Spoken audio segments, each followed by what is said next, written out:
anybody should be able to understand evolution, it is me. Because I make molecules for a living.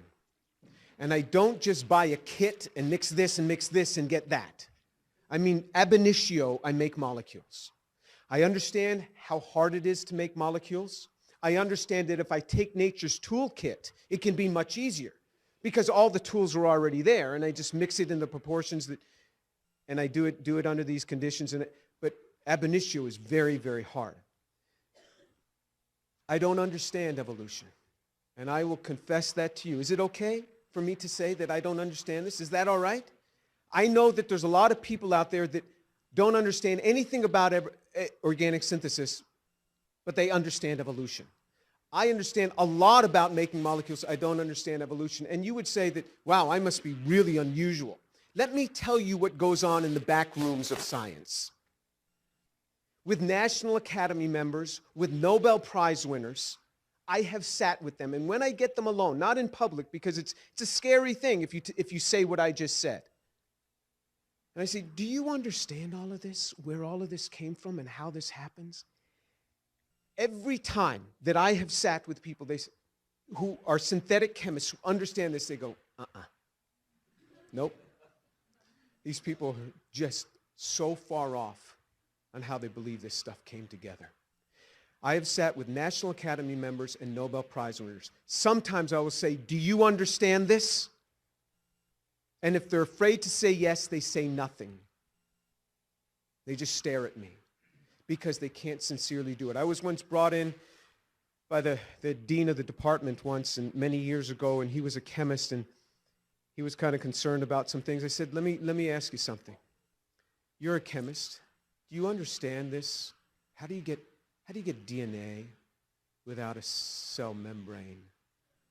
And how do you get a cell membrane without a DNA? And how does all this come together from this? He said, Jim, we have no idea. We have no idea. I said, isn't it interesting that you, the dean of science, and I, the chemistry professor, can talk about this quietly in your office, but we can't go out there and talk about this? If you understand evolution, I am fine with that. I'm not going to try to change you, not at all. In fact, I wish I had the understanding that you have.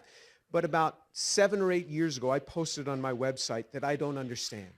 And I said, I will buy lunch for anyone that will sit with me and explain to me evolution, and I won't argue with you until I don't understand something. I will ask you to clarify.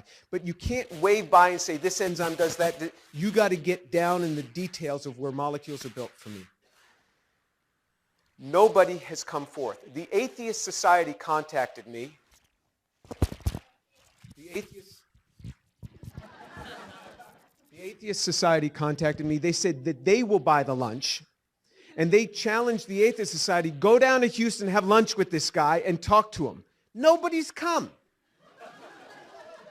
Now remember, because I'm just going to ask when I stop understanding what you're talking about, I will ask.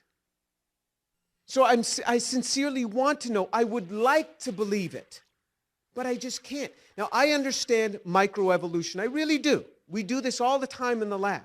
I understand this. But when you have speciation changes, when you have organs changing, when you have to have concerted lines of evolution all happening in the same place in time, not just one line, concerted lines, all in the same place, all in the same environment. This is very hard to fathom. I was in Israel not too long ago talking with a bioengineer. And